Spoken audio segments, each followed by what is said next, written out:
Hola amigos, bienvenidos a un nuevo vídeo. Bienvenidos a la tercera entrega de esta serie que empecé hace unos días acerca de mostrar el balance entre justicia y misericordia por parte del Señor. En un primer vídeo vimos el caso de Elías en cuanto Dios hizo descender fuego del cielo tanto en el Monte Carmelo como con los capitanes de los 50. Analizamos también las palabras de Jesús respecto a este evento, palabras dichas a Santiago y Juan. Y en el segundo vídeo analizamos lo referente al diluvio, por causa de quiénes vino el diluvio y quién ejecutó, mejor dicho, el diluvio. Son dos temas en donde se muestra tanto la Biblia como el espíritu de profecía y se ve con una claridad meridiana lo que el Señor quiere decirnos acerca de estos tópicos, en concreto de este tópico. Y descubrimos que la centralidad bíblica es absolutamente esencial para no ir a los extremos, no ir a los extremos de ver a Dios como un sanguinario, violento, sin misericordia, etc. O ir al otro extremo que es el movimiento Dios no mata, decir que Dios no puede matar porque va en contra de su ley y en contra de su carácter. Y a partir de ahí pues empezar una teología humana acerca de cómo es, qué es lo que pasó en el diluvio, qué es lo que pasó con Elías, qué es lo que pasa en general con los juicios de Dios, etc. Y en esta ocasión vamos a tratar el evento de Sodoma y Gomorra, la destrucción de Sodoma y Gomorra. Vamos a hacerlo igual que hicimos las otras dos veces, con Biblia y espíritu de profecía. Y vais a ver qué citas aparecen aquí. Vais a ver qué claridad también, tanto en la Biblia como en el espíritu de profecía. Estos vídeos tienen el objetivo de realmente mostrar el verdadero carácter del Señor y mostrar el correcto balance en esos tiempos en que toda doctrina es pervertida y que hay tantos vientos de doctrina, tanta gente que duda, tanta gente que va de aquí para allá.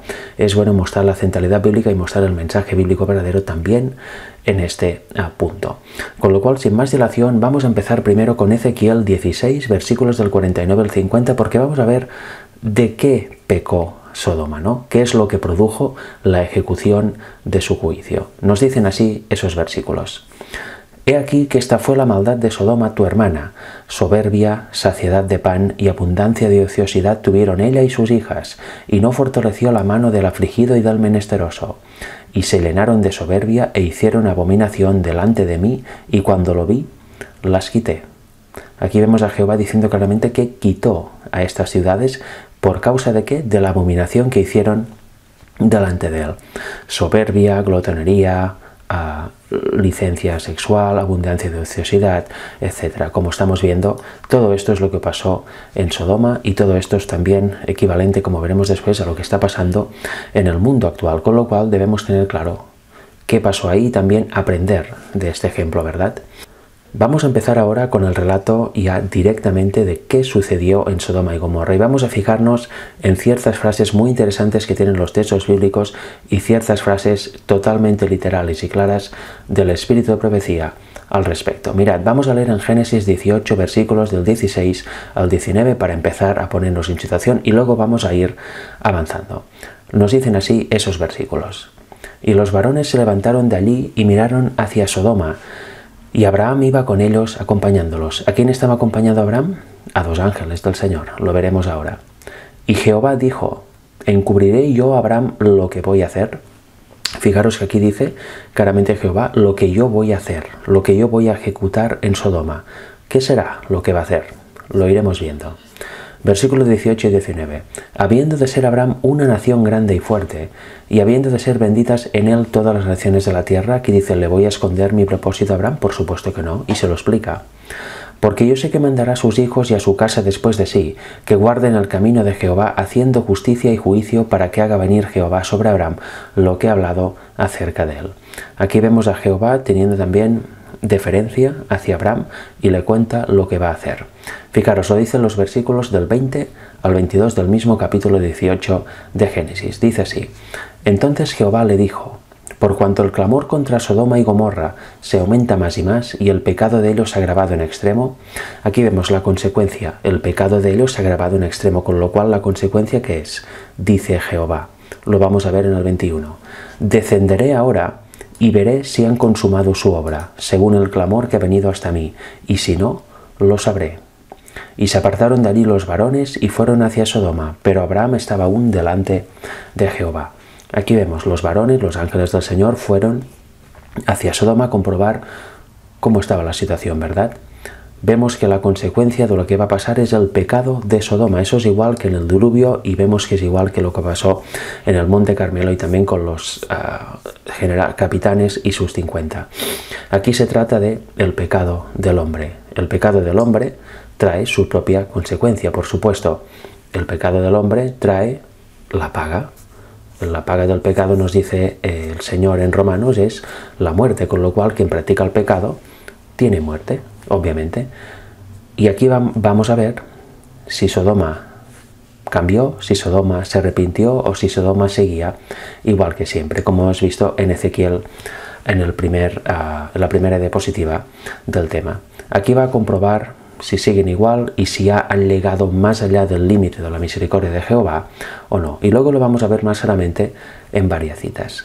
La cuestión es que los ángeles ya van hacia Sodoma. Ahora vamos a ver qué vieron ahí. Vamos a leer de los versículos 23 al 26. Nos dice así: Y se acercó Abraham y dijo, ¿destruirás también al justo con el impío? Aquí vemos a Abraham usando una palabra tremenda, ¿no? ¿Destruirás también al justo con el impío? Abraham vemos que no tenía temor de usar esta palabra. En cambio, hoy en día hay personas que parece que sí, pero Abraham no, con lo cual ¿podemos usarla también en el sentido correcto? Por supuesto que sí. Quizá haya 50 justos dentro de la ciudad. ¿Destruirás también y no perdonarás al lugar por amor de los 50 justos que estén dentro de él? Y ahora vamos a ver la mezcla de justicia y misericordia que hemos visto en los dos temas anteriores. Y aquí se ve muy claramente. Abraham le dice, ¿vas a destruir el lugar si hay 50 justos también? ¿Y qué le dice Jehová después? Bueno, vamos a seguir con el relato. Lejos de ti el hacer tal que hagas morir al justo con el impío, y que sea el justo tratado como el impío, nunca tal hagas. ¿El juez de toda la tierra no ha de hacer lo que es justo? Aquí le pregunta Abraham, ¿no ha de hacer tú, que eres juez, Señor, lo que es justo? ¿Y qué dice el Señor ante esta petición? Entonces respondió Jehová, si hallare en Sodoma 50 justos dentro de la ciudad, perdonaré a todo este lugar por amor a ellos. Aquí lo vemos, ciudades impías, ciudades llenas de pecado y de vicio, de ociosidad, de cualquier tipo de pecado, pero dice, si hay 50 justos en esa ciudad, los perdono a todos. Aquí vemos la misericordia del Señor. Vemos claramente otra vez que no podemos humanizar a Dios, no podemos, ni mucho menos, por supuesto, poner nuestro carácter en Él. Él ha de poner su carácter en el nuestro. Nuestra retribución, nuestra venganza, como ya dije en los dos temas, es sin misericordia alguna, es ir a destruir, ir a dañar sin ningún tipo de misericordia. Pero el Señor es diferente, el Señor destruye, Dios mata, destruye, por supuesto que sí, pero siempre tenemos que ver la misericordia en ello. Y es lo que estamos viendo ya en los dos temas anteriores y también en este tema bíblico. Luego sigue diciendo, y si hay 20, y si hay tal, y al final acaban, y si hay 10, y el Señor le dice cada vez, si hay estos, voy a perdonar a todos. Luego veremos que no había 10, solo había uno, y por amor a este uno, veremos lo que pasa. Pero ahora vamos a seguir con el relato. Ahora ya estamos en Génesis 19, versículos 1, y luego del 9 al 11, porque vamos a ver una parte más del relato. Fijaros que dice, llegaron pues los dos ángeles a Sodoma, a la caída de la tarde. Aquí vemos que dos ángeles van a Sodoma, y Lot estaba sentado a la puerta de Sodoma, y viéndolos Lot se levantó a recibirlos y se inclinó hacia el suelo. Y ellos respondieron, quita ya, y añadieron, ¿vino este extraño para habitar entre nosotros y habrá de erigirse en juez? Ahora te haremos más mal que a ellos, y hacía gran violencia al varón, a Lot, y se acercaron para romper la puerta. Aquí vemos en el versículo 1 que los ángeles entran a Sodoma y Lot los acoge en su casa, después de insistir varias veces, porque querían probarlo. Y luego vemos que en la noche, imaginaros cómo estaba la mentalidad de las personas ahí, todos los hombres de todas las edades fueron a casa de Lot, ¿para qué? Para sodomizar, ya entendéis de dónde viene la palabra, de aquí, de la ciudad de Sodoma, sodomizar a estos hombres. Era la práctica habitual ahí, imaginaros. Recordad Romanos 1 cuando leéis Génesis 19. Y Lot sale afuera y dice que no, que de ninguna manera. Y hace algo tremendo, ¿no? Aparentemente dice, yo tengo 2 hijas, os las puedo dar, que son vírgenes. Y ellos dijeron, no, tráenos a estos. Y como se negaba, pues querían pues violentarlo, sin duda también a él. Así estaban los ánimos en Sodoma. Imaginad qué ciudades, ¿verdad? Qué vicio y qué pecado tan abierto que había. Pero ¿qué hicieron los ángeles al ver esto, al que iban a linchar a Lot? Pues dice lo siguiente, versículo 10, entonces los varones alargaron la mano y metieron a Lot en casa con ellos y cerraron la puerta, y a los hombres que estaban a la puerta de la casa hirieron con ceguera desde el menor hasta el mayor, de manera que se fatigaban buscando la puerta. Aquí lo tenemos, vemos que los ángeles hacen entrar a Lot, lo agarran y lo hacen entrar para que no lo linchen, y luego vemos su poder divino, ¿no? El poder divino que les transfirió, obviamente, que les dio el Señor para hacer esto. Vemos que son ángeles del Señor. Hirieron con ceguera y luego estaban los habitantes de Sodoma ahí fuera sin poder ver nada, con lo cual costaba más encontrar la puerta, encontrar todo. Aquí vemos cómo los ángeles ayudan a Lot y vemos la acción positiva de Lot en favor de ellos también. Vamos a seguir leyendo ahora los versículos del 12 al 14 porque vamos a aprender un poco más de la historia. Dice así, y dijeron los varones a Lot, ¿tienes aquí alguno más? Yernos y tus hijos y tus hijas y todo lo que tienes en la ciudad, sácalo de este lugar. ¿Por qué? Porque vamos a destruir este lugar. Vemos que los ángeles tenían un mandato del Señor, destruir el lugar. Por cuanto el clamor contra ellos ha subido de punto delante de Jehová. Por tanto, Jehová nos ha enviado para destruirlo. ¿Quién envió a los ángeles para destruir Sodoma y Gomorra? Jehová. No fue Satanás, fue Jehová. ¿Por qué? Por el tremendo pecado de ellos, porque habían superado ya el límite de misericordia que el Señor puede aguantar, porque su influencia era tan negativa que cualquier persona que fuera ahí se corrompería sin posibilidad alguna de no hacerlo. Con lo cual, por misericordia a los demás habitantes de la zona y porque el pecado había ido tan lejos de los habitantes de estas ciudades que habían superado ya el límite, ya no tenían ninguna conciencia del Señor, no querían saber nada, con lo cual ya no había para ellos posibilidad de arrepentirse, pues el Señor ejecutó el juicio. Lo mismo vimos en el diluvio y lo mismo vimos con los sacerdotes de Baal. Por misericordia con el pueblo los destruyó, los degolló Abraham por orden del Señor. Ellos querían seguir siendo sacerdotes de Baal, no querían saber nada del Señor y su influencia hubiese seguido siendo nefasta. Ya cruzaron la línea y no había posibilidad de arrepentimiento para ellos porque ellos mismos se pusieron más allá de ello, no quisieron y que fueron destruidos. Lo mismo pasó en el diluvio. Ya vimos que habían quitado a Dios de su mente. Los habitantes antediluvianos eran tan violentos, tan destructores, tan entregados al pecado que ya no había posibilidad de arrepentimiento para ellos, habían superado el límite y ya no querían saber nada del Señor, con lo cual fueron dejados a sus tendencias naturales al mal, ¿verdad? Fueron dejados a merced de Satanás completamente y el Señor que ejecutó el juicio en aquel caso, el diluvio. Así será también al final con las plagas, al final de la historia de la tierra, y así pasó también en Sodoma y Gomorra. Fijaros, lo volveremos a leer, versículo 13. Dicen los ángeles, porque vamos a destruir este lugar, por cuanto el clamor contra ellos ha subido de punto delante de Jehová. Por tanto, Jehová nos ha enviado para destruirlo. La Biblia es muy clara, ¿veis? Versículo 14. Entonces salió Lot y habló a sus yernos, los que habían de tomar sus hijas, y les dijo, levantaos, salid de este lugar, porque Jehová va a destruir esta ciudad. Lot, ¿veis que entendía perfectamente lo que dijeron los ángeles? Lot no dijo, vamos a ver en la lengua original, vamos a ver qué decía, ¿no? ¿Qué quiere decir esta palabra? Porque no me creo que Dios pueda destruir. Lot entendió rápidamente, el Señor va a destruir esa ciudad, tenemos que salir de aquí, porque no ha visto misericordia, nos tiene misericordia, nos ha visto justos y tenemos que salir de aquí. ¿Os dais cuenta? ¿Por qué nosotros a veces entendemos que Jehová no destruye? ¿Qué sentido tiene? ¿Os dais cuenta que es una corriente de pensamiento humana que no tiene ningún fundamento bíblico? Volvemos a leer el 14. Entonces Lot salió y habló a sus yernos, los que habían de tomar sus hijas, y les dijo, levantad, salid de este lugar, porque Jehová destruirá esa ciudad. Mas pareció a sus yernos como que se burlaba. Las hijas y los yernos no quisieron salir de ahí. Las hijas mayores, las que ya no vivían con él, solo salió él, su esposa, que ya veremos lo que pasa después con ella, y sus dos hijas pequeñas, Qué tremendo, ¿verdad? La gente no vio la proximidad del juicio y la gente no vio ninguna necesidad de arrepentimiento y mucho menos de dejar su ciudad. Eran unas ciudades fantásticas, tenían abundancia de comida, fiestas, ya veis, licencia de todo tipo, un clima perfecto, unas vistas, una vegetación genial. ¿Cómo nos tenemos que ir de ahí? Pero estaba llena de pecado esta ciudad y las circundantes. Y no hicieron caso al Señor, no hicieron caso al mensaje del Señor, ¿verdad? Y luego veremos qué pasa. Pero primero vamos a leer versículos del 23 al 25 del mismo capítulo 19 de Génesis. Nos dicen así: el sol salía sobre la tierra, ya se hacía de día, cuando Lot llegó a Zoar. Entonces Jehová, mirad, os voy a explicar, no lo he puesto para no hacerlo tan largo. Lot dijo: Señor, pero al menos conserva Zoar, para que yo pueda ir. Debo tener lugar donde ir. Zoar era una ciudad igual de corrompida que las otras. Todas las ciudades de la llanura estaban corrompidas. Pero el Señor dijo: de acuerdo, no la voy a destruir, ve allí. Y eso trajo una consecuencia nefasta. Que no sé si, no me acuerdo si veremos, yo creo que no.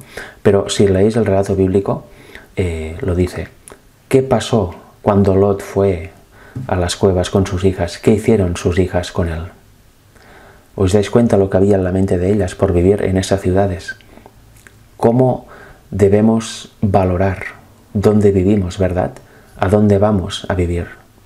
Porque si la influencia es esta, si la influencia es pecaminosa, extremadamente pecaminosa, ¿qué nos va a pasar? Debemos tener mucho cuidado en eso. Y Zoar era una ciudad igual de corrompida. El Señor dijo: de acuerdo, Lot, te lo concedo, no la voy a destruir. Pero luego vemos la consecuencia, ¿verdad? La consecuencia de no ser suficientemente, de no tener suficiente fe. De no tener suficiente fe en el Señor para decir: Él me va a llevar al mejor lugar posible para vivir. No, Él quiso elegir: yo, Zoar, al menos no destruyes aquella, que a mí no me parece que esté tan mal. El Señor le concede: aquí tienes tu deseo hecho. Pero luego, ¿qué pasó, verdad? Eso es un gran aprendizaje para nosotros también. El aprender a confiar en el Señor y confiar de verdad, tener de verdad fe en Él. Porque si vamos tomando siempre nuestras propias decisiones basadas en nuestro yo, el yo creo que, el yo pienso que, podemos cometer errores trascendentales en nuestra vida y errores que traen unas consecuencias absolutamente espectaculares. No quizá al corto plazo, pero sí al medio o largo plazo. Y eso debemos tenerlo siempre en cuenta. Bien, dicho eso, sigamos leyendo, porque ahora viene la destrucción. Versículos 24 y 25. Dice: entonces Jehová hizo llover sobre Sodoma y sobre Gomorra azufre y fuego de parte de Jehová de los cielos. Más claro no lo puede decir, ¿verdad? Jehová hizo llover azufre y fuego de parte de Jehová, dice, por si no ha quedado claro, de parte de Jehová desde los cielos.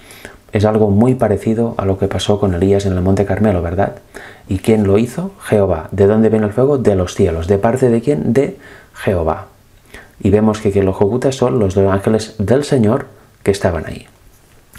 Dice el versículo 25: y destruyó las ciudades y toda aquella llanura, con todos los moradores de aquellas ciudades y el fruto de la tierra. Cuando vemos esto siempre debemos recordar la misericordia. Hemos visto claramente misericordia en los dos vídeos anteriores, analizando el diluvio y el caso de Elías, y estamos viendo misericordia aquí también con el relato bíblico. Lo veremos aún más con las citas del Espíritu de Profecía. Pero la misericordia, que es obviamente propia del Señor, no excluye la ejecución por parte del Señor del juicio cuando los habitantes, en este caso de Sodoma, ya se ponen mucho más allá del límite que se puede tolerar. Mucho más allá en el sentido de que ya no tienen ningún tipo de interés en el Señor y ya no se van a arrepentir. Un límite que el Señor conoce. Este es el límite y luego viene la ejecución del juicio. Mucha gente ve la misericordia pero no ve el juicio. Le parece impensable que Dios pueda ejecutar juicio y destruir. Bueno, ya hemos visto que sí, en estos casos. Se puede buscar todas las vueltas que uno quiera, todas las interpretaciones que uno quiera, pero la Biblia es muy clara. Y simplemente juntando misericordia con juicio se ve el mensaje. No hace falta elucubrar, no hace falta quitar una cosa u otra, no hace falta teorías humanas. Vamos a leer ahora los versículos del 27 al 29 del mismo capítulo. Nos dicen así: y subió Abraham por la mañana al lugar donde había estado delante de Jehová, y miró hacia Sodoma y Gomorra, y hacia toda la tierra de aquella llanura miró, y aquí que el humo subía de la tierra como el humo de un horno. Así, cuando destruyó Dios, que dice aquí, destruyó Dios, tampoco usó Satanás para destruir, no usó los elementos de la naturaleza, usó el fuego que provenía, ¿de dónde? Del cielo. Cuando destruyó Dios las ciudades de la llanura, Dios se acordó de Abraham y envió fuera a Lot de en medio de la destrucción a asolar ciudades donde Lot estaba. ¿Os dais cuenta? Es la conversación de antes. Si hay 50 justos, y si hay 30, si hay 20, si hay 10, yo no destruiré. Pero no había nadie aparte de Lot, con lo cual destruyó la ciudad, pero a Lot lo salvó, lo llevó fuera. ¿Veis una vez más la misericordia? Vamos a leer ahora, empezar con las citas del Espíritu de Profecía, y para eso vamos a leer parte del capítulo donde habla de Sodoma y Gomorra, que está en el libro Patriarcas y Profetas. Vamos a empezar en la página 136, párrafo 1, que nos dice así: Nada desean los hombres tanto como la riqueza y la ociosidad. Y sin embargo, estas cosas fueron el origen de los pecados que acarrearon la destrucción de las ciudades de la llanura. La vida inútil y ociosa de sus habitantes los hizo víctimas de las tentaciones de Satanás. Vida inútil y ociosa. Desfiguraron la imagen de Dios y estaban más cerca de Satanás que de Dios. Y aquí está el problema. Desfiguraron la imagen de Dios en sus mentes, no lo querían para nada, y estaban mucho más cerca de Satanás que de Dios. El carácter que reflejaban era completamente satánico, las acciones también estaban completamente pervertidos, y eso conlleva juicio, conlleva las consecuencias, conlleva la muerte, y Dios ejecuta este juicio. ¿Entendéis? Vamos a seguir leyendo porque os garantizo que este capítulo es realmente impresionante. Os recomiendo leerlo todo en vuestras casas, porque yo aquí obviamente no lo he puesto entero, pero da unos consejos también muy interesantes para nosotros hoy, hacia el final del capítulo. Pero ahora vamos a leer el versículo 2 o el párrafo 2 de esta misma página. Nos dice así: la ociosidad es la mayor maldición que puede caer sobre el hombre, porque la siguen el vicio y el crimen. Debilita la mente, pervierte el entendimiento y el alma. Satanás está al acecho, listo para destruir a los imprudentes cuya ociosidad le da ocasión de acercarse a ellos bajo cualquier disfraz atractivo. Fijaros qué cosa aquí. Dice, Satanás está al acecho ¿para qué? Para destruir. Pero no hemos visto que es antes el que Dios destruye.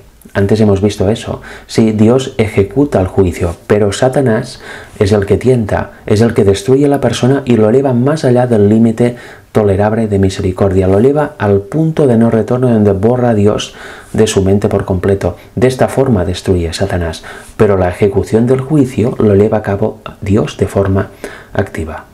Eso es equilibrio, ¿veis? Y es entender lo que estamos leyendo.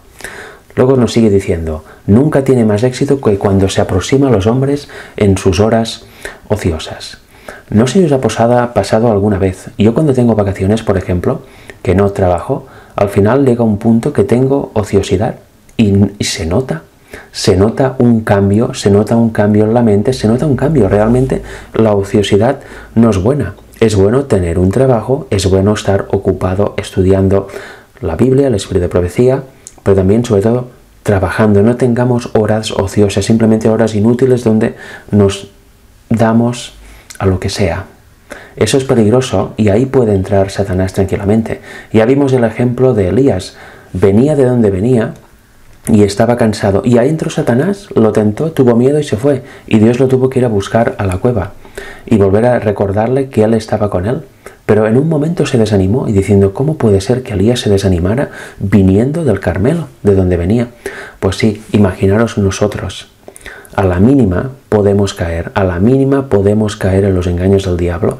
Y en este caso, a la mínima podemos caer en los engaños del diablo viniendo como ángel de luz. El diablo se presenta como ángel de luz para engañar y a veces se presenta de forma más violenta y más clara tal como él es, pero la mejor forma de engañar a quien estudia la Biblia y a los escogidos es viniendo como ángel de luz.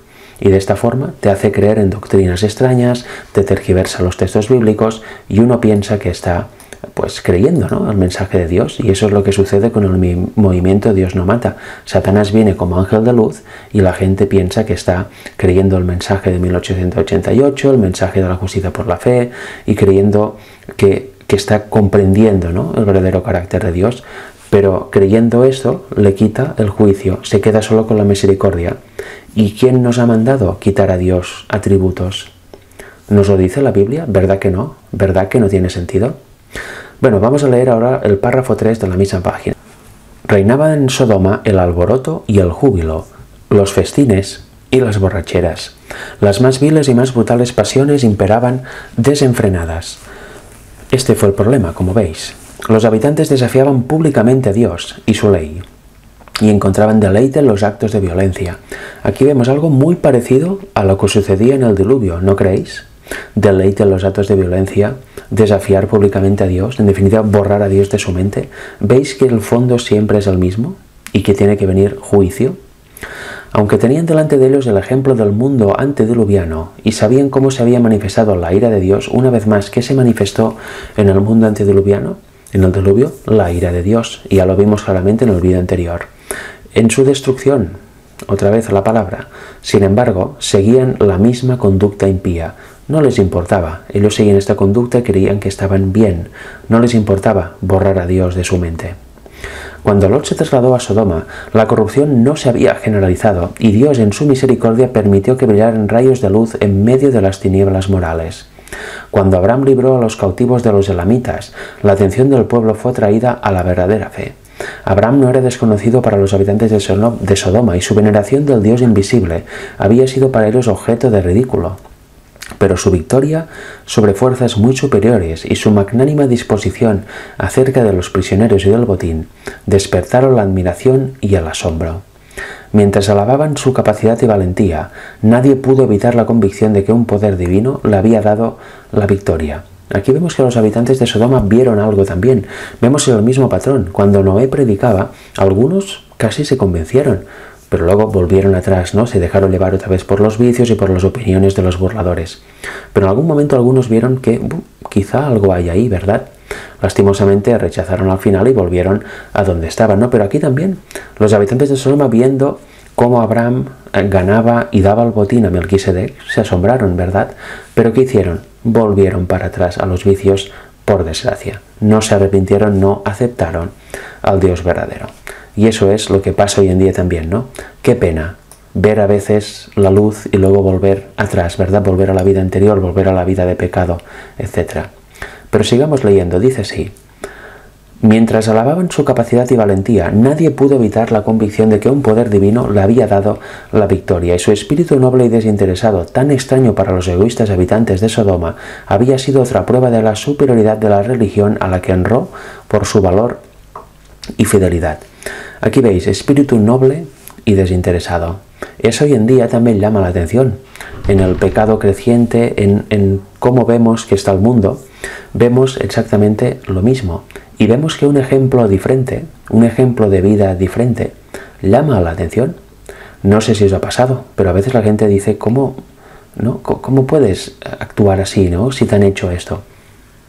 Es el Señor. Ven la mano divina, aunque no lo crean y aunque no lo conozcan, ahí. Con lo cual, un ejemplo de vida cristiana verdadera es muy, muy importante. La predicación no es solo doctrina, no es solo mostrar teoría, sino que es vida práctica también, y eso debemos tenerlo claro, es vivir el Evangelio. Pero eso no quita la predicación, por supuesto, las dos van de la mano, no se puede quitar una ni otra. Sigamos leyendo la siguiente página. Nos dice así: y ahora se acercaba la última noche de Sodoma.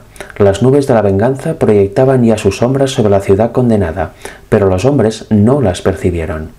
Mientras se acercaban los ángeles con su misión destructora, los hombres soñaban con prosperidad y placer.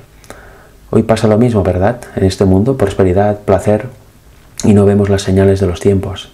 Y tampoco vemos el mensaje del Señor. Pero aquí dice que se acercaban los ángeles del Señor en su misión destructora, con lo cual tenían el mandato de destruir. Sí, ¿era Satanás y otro ángel quien iba a hacer eso? ¿Eran dos ángeles caídos? ¿Eran dos hombres? No, eran dos ángeles enviados por Dios a destruir. Eso es juicio, eso es ejecución de juicio, y es totalmente bíblico que Dios lo haga. Y eso no hace transgredir su ley.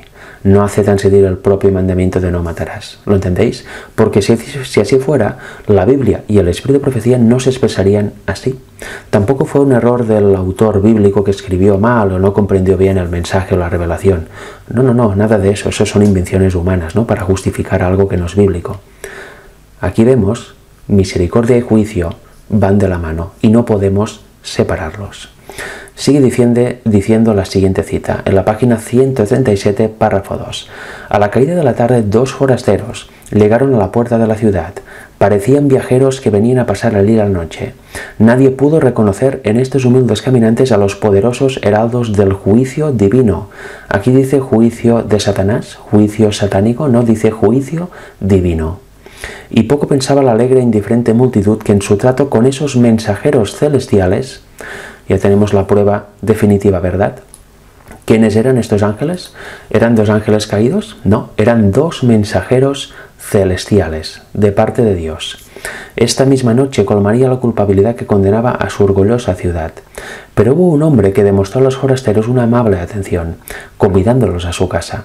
Lot no conocía el verdadero carácter de los visitantes, pero la cortesía y la hospitalidad eran una costumbre en él, algo que desde luego no abundaba ahí, pero él lo tenía esa costumbre. Formaban parte de su religión. Eran lecciones que había aprendido ¿de quién? Del ejemplo de Abraham. Si no hubiera cultivado ese espíritu de cortesía, habría sido abandonado para morir con los demás habitantes de Sodoma. No hubiera recibido a los ángeles y hubiera hecho otro papel bien distinto. ¿Veis? ¿Veis cómo practicar la verdadera religión, la verdadera piedad, lleva a salvación? ¿Por qué? Si lo haces de corazón solamente, si lo haces como obra propia, obviamente no. Pero ¿por qué lleva a salvación? Porque es imitar el ejemplo de Cristo y es Cristo actuando en ti por su Espíritu. Vamos a la siguiente página porque vamos a ver más relato de esto y os garantizo que al final vamos a ver algo muy interesante. Ciertos comentarios del Espíritu de Profecía que son muy interesantes. Nos dice así la siguiente cita. En la vida todo acto, por insignificante que sea, tiene su influencia para el bien o para el mal. La fidelidad o el descuido en lo que parecen ser deberes menos importantes puede abrir la puerta a las más ricas bendiciones o a las mayores calamidades. Son las cosas pequeñas las que prueban el carácter. Dios mira con una sonrisa complaciente los actos humildes de abnegación cotidiana, si se realizan con un corazón alegre y voluntario. No hemos de vivir para nosotros mismos, sino para los demás. Como veis, esto es el Evangelio práctico, ya que habla de actos humildes de abnegación cotidiana, pero que dice, si se realizan voluntariamente, no por fuerza y con un corazón alegre, no por legalismo, no por aparentar, no porque, bueno, toca hacerlo, con lo cual lo hago, pero no tengo ganas de hacerlo. Nada de eso. Ha de ser un servicio voluntario, un servicio de entrega real, de corazón al Señor, porque lo quieres hacer. El Evangelio práctico es el todo en la vida del cristiano.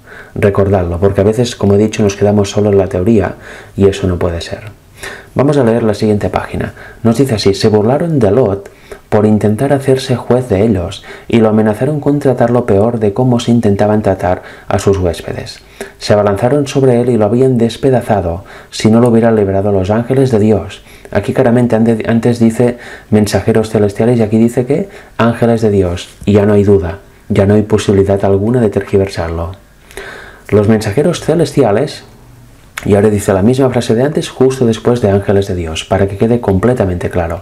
Alargaron la mano, metieron a Lot en la casa con ellos y cerraron la puerta. Los sucesos que siguieron manifestaron el carácter de los huéspedes a quienes había alejado. Y luego nos dice el texto que ya hemos leído que les produjeron ceguera, en Génesis 19:10. Y la cita nos dice, si por el endurecimiento de su corazón no hubieran sido afectados por doble ceguedad, el golpe que Dios les asestara los habría atemorizado y hecho desistir de sus obras impías. Era un acto de misericordia, pero ni así entendieron los habitantes de Sodoma. Y fijaros, el golpe que Dios les produjo ceguera que los ángeles por orden de Dios. El Señor dio el poder a esos ángeles para provocarles esta ceguera y llamarlos al arrepentimiento también así. Pero como vemos, no funcionó, porque aparte de esta ceguera física que tenían ahora por la acción de los ángeles, tenían una ceguera espiritual, un velo tremendamente denso en los ojos que no les permitía ver nada. Estaban entregados al pecado, vivían en el pecado y eran completamente dominados por el pecado. Una desgracia, ¿verdad? Pues hoy es equivalente. Debemos siempre analizarnos para no caer en eso. Sigamos leyendo ahora la página 139, párrafo 1, porque nos dice algo muy interesante también. Y lo que viene a partir de ahora, prestad mucha atención porque hay frases dignas de repetir y memorizar para no caer en errores o tergiversaciones de lo que dice el espíritu de profecía.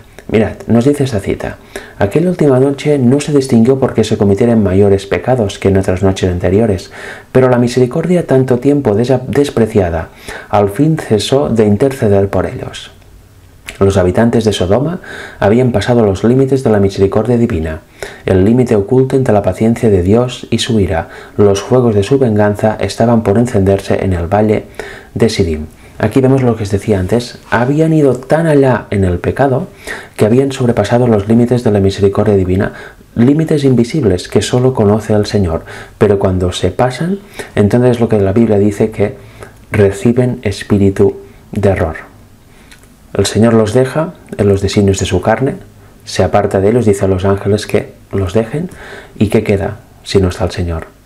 Los ángeles malos rodeándote y cediendo completamente a cada tentación que se te presente. Ha rechazado a Dios, con lo cual el Señor se retira y en su momento ejecutará juicio sobre ti. ¿Entendéis? La paga del pecado es la muerte. Lo que te produce la muerte es haber pecado, haber permanecido en el pecado, pero el juicio lo ejecuta el Señor. Fijaros en la siguiente cita lo que nos dice, porque aquí es muy interesante. Dice: si no hubiera sido por los ángeles de Dios, otra vez ángeles de Dios, todos habrían perecido en la ruina de Sodoma. Los mensajeros celestiales asieron de la mano a Lot y a su mujer y a sus hijas y los llevaron fuera de la ciudad. Allí los dejaron los ángeles y se volvieron a Sodoma. ¿Para qué? Para cumplir su obra de destrucción, ejecución del juicio de Dios. ¿Y qué es obra de destrucción? Sí, Señor, pero recordemos, como siempre, la misericordia. Antes se rechaza esta misericordia, se sobrepasa el límite y la persona queda tan allá que ya no tiene posibilidad de arrepentimiento, porque el pecado la domina tan completamente que ya no puede entrar ni un solo rayo de luz. Y luego, ¿qué viene? La obra de destrucción, la ejecución del juicio por parte del Señor, en este caso por parte de los dos ángeles de Dios. ¿Veis qué sencillo que es entender el relato? Sigamos leyendo. Otro, aquel a quien había implorado Abraham, se acercó a Lot. ¿Quién es este aquel? El Hijo de Dios estaba ahí. En todas las ciudades de la llanura no se habían encontrado ni siquiera 10 justos, pero en respuesta al ruego del patriarca, el hombre que temía a Dios fue preservado de la destrucción. Lot fue preservado, tal como dijo Abraham: si hay un justo, no morirá ahí. La tempestad del juicio divino, de nuevo juicio divino, solamente esperaba que estos pobres fugitivos escaparan. Qué tremendo, ¿verdad? Esas frases realmente no hace falta ni siquiera comentar. Vemos que la Biblia es muy clara con Jehová dijo, los ángeles de Dios, etcétera, los mensajeros, y el espíritu de profecía aún lo es más, por si a alguien no le ha quedado claro lo que dice el mensaje bíblico. No hay posibilidad de que en el espíritu de profecía salga otra cosa y dé otro significado a todo esto. Cuando vemos citas tan claras y literales, no podemos pretender ignorarlas y luego ir a buscar otras que quizá aparentemente dicen otra cosa diferente. Si Dios quiere, voy a hacer otro tema que no sé si voy a analizar solamente citas complicadas que usan las personas que están en el movimiento de Dios no mata para mostrar, entre comillas, que el espíritu de profecía apoya esa teoría, ese movimiento, o bien si las pondré dentro de un tema que se titulará Dios no mata, en interrogación, y será mucho más amplio. Tendremos Biblia, tendremos espíritu de profecía y también podré introducir estas citas complicadas que muchas personas toman aisladamente para demostrar, entre comillas, su teoría, rechazando por supuesto todas las demás o dándoles una interpretación que no se ajustan al texto. No sé cómo lo voy a hacer aún, pero en breve, si Dios quiere, tendremos otro tema que ya abordará y ya será por último definitivamente esta cuestión, para luego entrar en los temas de Dios es amor, mostrar claramente el carácter del Señor, el carácter bondadoso y misericordioso del Señor. Pero primero es necesario mostrar este equilibrio entre misericordia y juicio, y no despojar a Dios del juicio y darle solo misericordia, o al revés, como hacen algunos, ¿no? Los del extremo de que Dios es un sanguinario y los del extremo de que Dios no mata a nadie, ¿verdad? No ejecuta juicio, sino que lo delega a Satanás. Vamos a ver ahora otra página más, Patriarcas y Profetas, página 140, y aquí prestad mucha atención también, porque nos sigue dando más y más argumentos para comprender lo que ya estamos viendo, que las ejecuciones del juicio en Sodoma, como en el diluvio, como también con el tema de Elías y como también en todos los demás, es por orden de Dios, es ejecución divina, es ejecución de juicio divino y activamente participa el Señor por medio, en este caso, de sus ángeles. Nos dice así esta cita: pero Lot, confuso y aterrado, protestó que no podía hacer lo que se le exigía, por temor a que le ocurriera algún mal que le causara la muerte. Aquí es donde pide: por favor, no destruyas Zoar. Mientras vivía en aquella ciudad impía, en medio de la incredulidad, su fe había disminuido. El príncipe del cielo estaba a su lado. Aquí no dice el príncipe de las tinieblas, aquí dice el príncipe del cielo estaba a su lado, Cristo mismo. Y sin embargo, rogaba por su vida como si el Dios que había manifestado tanto cuidado y amor hacia él no estuviera dispuesto a seguir protegiéndole. Pero bueno, Lot decide y Dios dice: bueno, ¿quieres esto? Tómalo. Pero luego, ¿qué consecuencias tuvo, verdad, con sus hijas? Este fallo de fe, ¿verdad? También que pasó con Elías momentáneamente y que pasa con nosotros tan a menudo. No creemos que Dios nos pueda proteger realmente. No creemos que Dios nos va a guiar completamente si nos entregamos a Él. Y siempre acabamos haciendo nuestros planes, poniendo nuestras ideas por delante de todo y pensando que son de Dios, etc. Y aquí está el gran problema. Aquí está la raíz de todos los males. Y la raíz de por qué nos desviamos hacia errores. Que cada uno se analice, por favor, porque eso es muy, muy importante de comprender. Ya lo vimos en Elías y lo vemos ahora. Sigue diciendo por eso la cita. Dice: debió haber confiado plenamente en el mensajero divino. Una vez más, ¿mensajero qué? Divino. Poniendo su voluntad y su vida en las manos del Señor, sin duda ni pregunta alguna. Pero como tantos otros, trató de hacer planes por sí mismo. Cerca de aquí, dice Génesis 19:20, lo que hemos leído, ¿no? Hay una pequeña ciudad donde pueda ir. ¿Por qué no puedo ir ahí? Así salvaré mi vida. Si no, en esta llanura, en estos campos, puedo ser atacado, ¿no? Por animales o personas. Déjame ir allí que estaré seguro, ¿verdad? Ese era el pensamiento humano de Lot. Dice: la ciudad mencionada aquí era Bela, que más tarde se llamó Zoar. Estaba a pocas millas de Sodoma. Era tan corrompida como también condenada a la destrucción.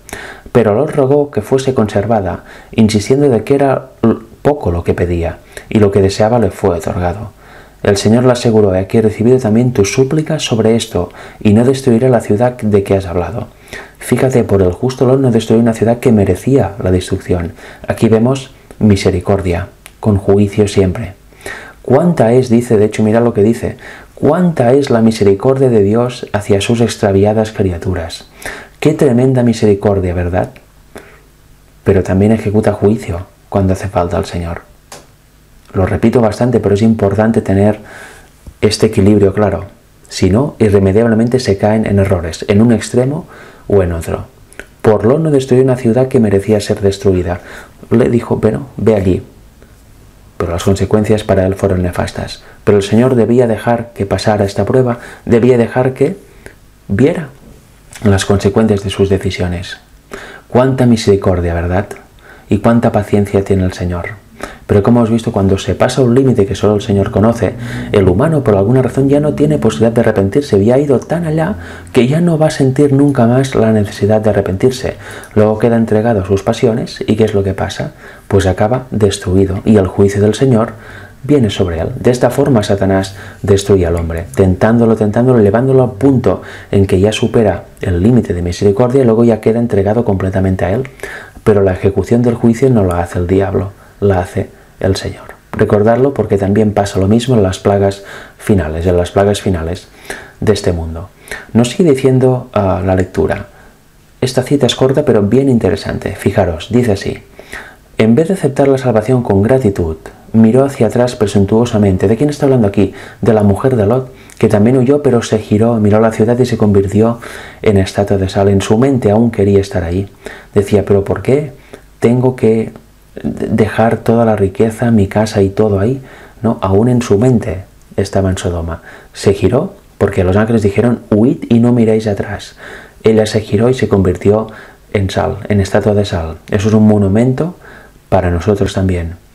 ¿Hemos dejado realmente el mundo? Si vamos a vivir al campo, ¿hemos dejado el mundo o en nuestra mente aún está el deseo del mundo? El deseo de la ciudad, el deseo de los vicios y de todo lo que puede haber ahí. Sí, vivimos en un entorno perfecto, pero en nuestra mente, eso debemos tenerlo claro también siempre. No es la obra de ir, por ejemplo, a vivir al campo, no es la obra, por ejemplo, de ser vegetariano, no es la obra de ninguna cosa. es dónde está tu mente. ¿Lo haces de corazón? ¿Lo haces porque el Señor lo dice y tú lo crees? Perfecto. Y cuando estás ahí, ¿tu mente dónde está? ¿Está con el Señor o está con Satanás? Debemos tenerlo claro porque hay mucha gente que no cree en Dios y vive en el campo. Pero ¿dónde está su mente? Cuando un cristiano obedece el mandato de ir a vivir al campo, el cual recomiendo y animo a hacer, debemos tener en cuenta que su mente también se ha de ir de la ciudad. Sus deseos, sus gustos, han de estar en el Señor y han de empezar esta nueva vida en su totalidad. El ser entero, mente y cuerpo, ha de empezar esta nueva vida apartado de los tumultos, de las ciudades, de los inputs que hay ahí, etc. No solo se ha de ir físicamente al campo a vivir, sino que se ha de ir también con la mente. Porque si no, solo estamos viviendo bien, simplemente, pero la mente aún está en Babilonia. ¿Os dais cuenta? Fijaros, vamos a seguir leyendo por eso. En vez de aceptar la salvación con gratitud, miró hacia atrás presuntuosamente deseando la vida de los que habían despreciado la advertencia divina. Su pecado mostró que no era digna de la vida, por cuya conservación sentía tan poca gratitud. Siguiente cita, ahora la página 141, párrafo 3 y 142, párrafo 1. Nos dice así: de repente como un trueno, aquí vemos la ejecución del juicio, de repente como un trueno, en un cielo despejado se desató la tempestad. El Señor, ¿quién? Satanás dice el Señor. El Señor hizo llover fuego y azufre del cielo sobre las ciudades y la fértil llanura. Sus palacios y templos, las costosas moradas, los jardines y viñedos, la muchedumbre amante del placer que la noche anterior había injuriado a los mensajeros del cielo, todo fue consumido. El humo de la conflagración ascendió al cielo, como si fuera el humo de un gran horno, y el hermoso valle de Sidim se convirtió en un desierto, un sitio que jamás había de ser reconstruido ni habitado, como testimonio para todas las generaciones de la seguridad con que el juicio de Dios castiga al pecado. ¿Y sabéis que el arqueólogo Ron Wyatt descubrió las ciudades de Sodoma y Gomorra, los restos, y aquella zona no crece nada? Está muerta, aún sigue como testimonio, como dice aquí, para todas las generaciones. Un valle fértil lleno de agua, vegetación y abundancia ahora es un desierto donde la vida no está. Y aún ahí está el azufre que Dios envió del cielo. Ron Wyatt lo analizó y era un azufre que no se encuentra naturalmente en la tierra. Es del 98% de pureza. Imaginaros, se demuestra que el juicio fue realmente ahí y que el juicio fue de Dios. Aquel azufre no es normal. Y como os digo, la zona es un desierto, es un páramo donde no crece absolutamente nada. Se ha cumplido lo que dice aquí, ¿veis? Sigamos leyendo un poco más. Las llamas que consumieron las ciudades de la llanura transmiten hasta nuestros días la luz de su advertencia. Se nos enseña la temible y solemne lección de que mientras la misericordia de Dios tiene mucha paciencia con el transgresor, hay un límite más allá del cual los hombres no pueden seguir en sus pecados. Cuando se llega a este límite, se retira el ofrecimiento de la gracia y comienza la ejecución del juicio. Lo que os decía, hay un punto que solo Dios sabe en que el hombre ya se ha puesto tan lejos del Señor que ya lo ha dejado por completo. Ya no tiene posibilidad de arrepentimiento. Ha borrado completamente de su mente a Dios. Y obviamente la influencia para los demás sería tan nefasta que se ha de ejecutar juicio. Lo mismo pasó con los sacerdotes de Baal, lo mismo pasó con el diluvio, lo mismo pasa ahora. ¿Veis que siempre es el mismo patrón? Pero aquí dice ejecución de juicio. Se retira la gracia, la misericordia, no porque Dios lo decida arbitrariamente, unilateralmente, sino porque la persona ya se ha elegido esto, se ha puesto tan allá que ya no quiere saber nada, con lo cual la consecuencia del pecado, que es la muerte, y Dios ejecuta el juicio. ¿Entendéis? ¿Veis qué sencillo? Cuando se lee sin ningún tipo de interpretación, ningún tipo de levadura humana. Sigamos leyendo ahora la siguiente cita y ya vamos terminando con el tema. Pero veis que claro va quedando todo, yendo paso a paso, también de forma tranquila, de forma paciente, de forma simplemente leyendo y creyendo lo que está escrito, ¿verdad? Sigue diciendo así la siguiente cita. Con una compasión más tierna que la que conmueve el corazón de un padre terrenal que perdona a su hijo pródigo y doliente, el Salvador anhela que respondamos a su amor y al perdón que nos ofrece. Dice a los extraviados: volveos a mí y yo me volveré a vosotros. Malaquías 3:7. Pero si el pecador se niega obstinadamente a responder a la voz que lo llama con compasivo y tierno amor, será abandonado al fin en las tinieblas. Aquí vemos cómo funciona eso. Si el pecador, si la persona niega una vez tras otra a Dios, no responde a su amor, no se quiere arrepentir, no quiere saber nada de Dios, al final esta voz del Espíritu desaparece, se va. ¿Y a merced de quién queda el hombre? A merced de las tinieblas, a merced de Satanás y los ángeles malos. Será abandonado ahí. La persona se ha apartado del Señor y el Señor lo permite. Y en su momento recibirá la paga del pecado, que es la muerte, la ejecución del juicio. ¿Entendéis? Mira que sigue diciendo: el corazón que ha menospreciado por mucho tiempo la misericordia de Dios se endurece en el pecado y ya no es susceptible a la influencia de la gracia divina. Hay un endurecimiento de corazón por la práctica continuada del pecado, hasta el punto que ya no se puede ver, no hay ningún tipo de rendija donde pueda penetrar la luz del cielo y ya no se nota la influencia divina. Simplemente se está tan endurecido que ya no, se está en tinieblas. ¿Entendéis? Vamos a leer el siguiente párrafo. Dios puede soportar mucho mientras se eleva la cuenta y puede enviar llamados al arrepentimiento y ofrecer perdón.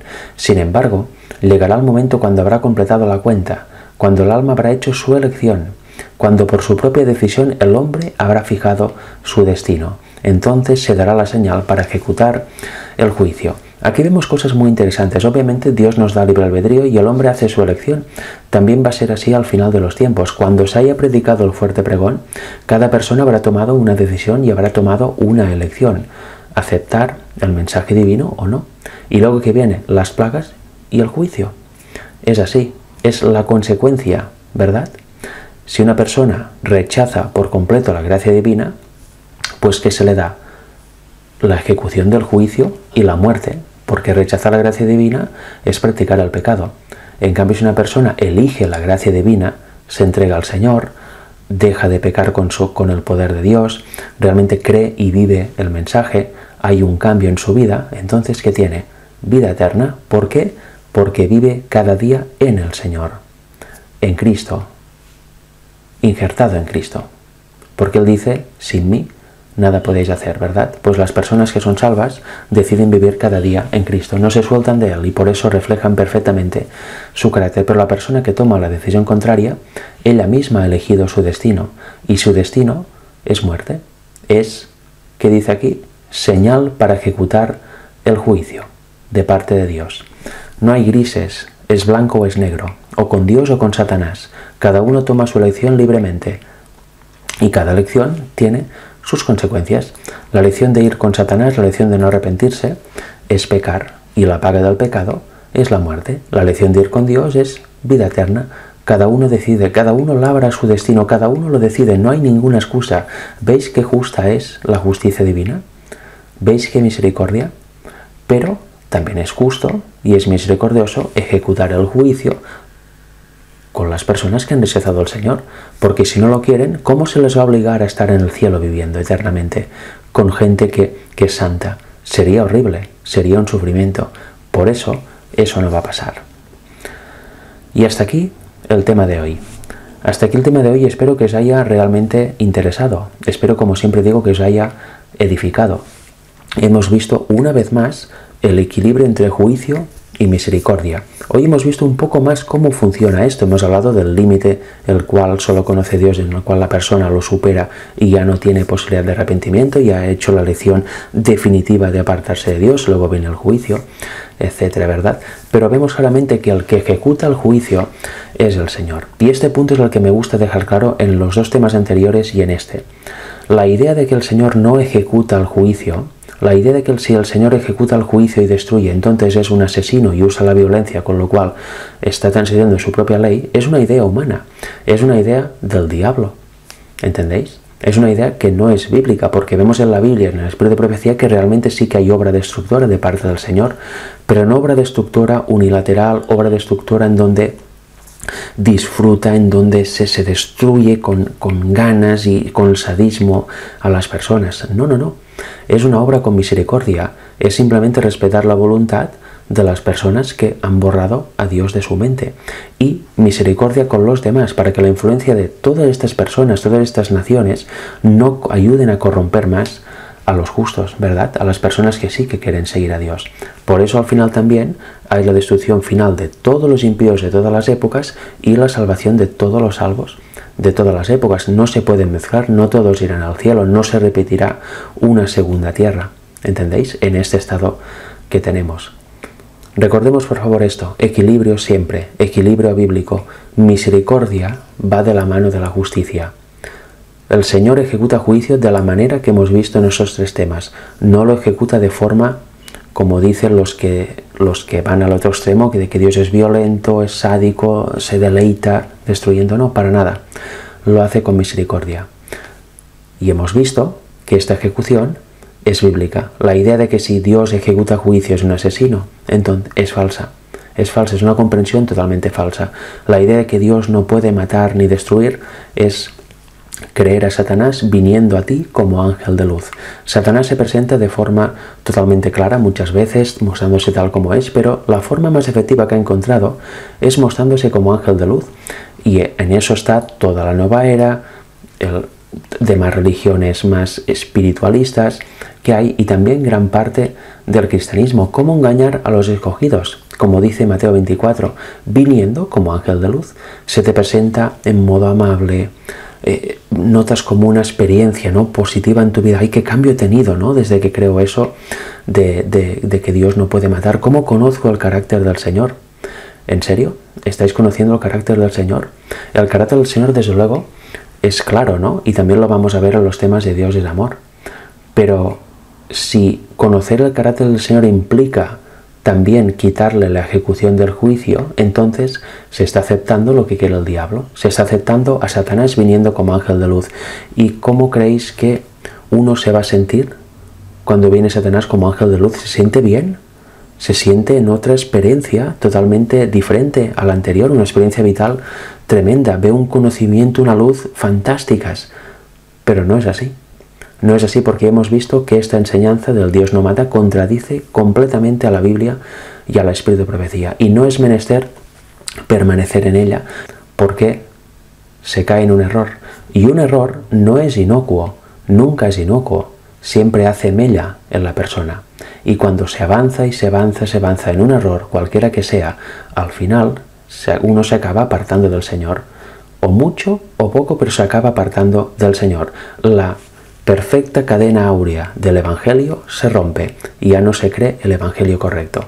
Por eso es tan importante que compartáis esos tres temas que he realizado con la ayuda del Señor, que los compartáis con todos vuestros contactos, con todo tipo de personas, hermanos, cristianos en general, personas de vuestro alrededor, para que conozcan verdaderamente el carácter del Señor, ¿no? Esta comunión perfecta, este equilibrio perfecto entre justicia y misericordia.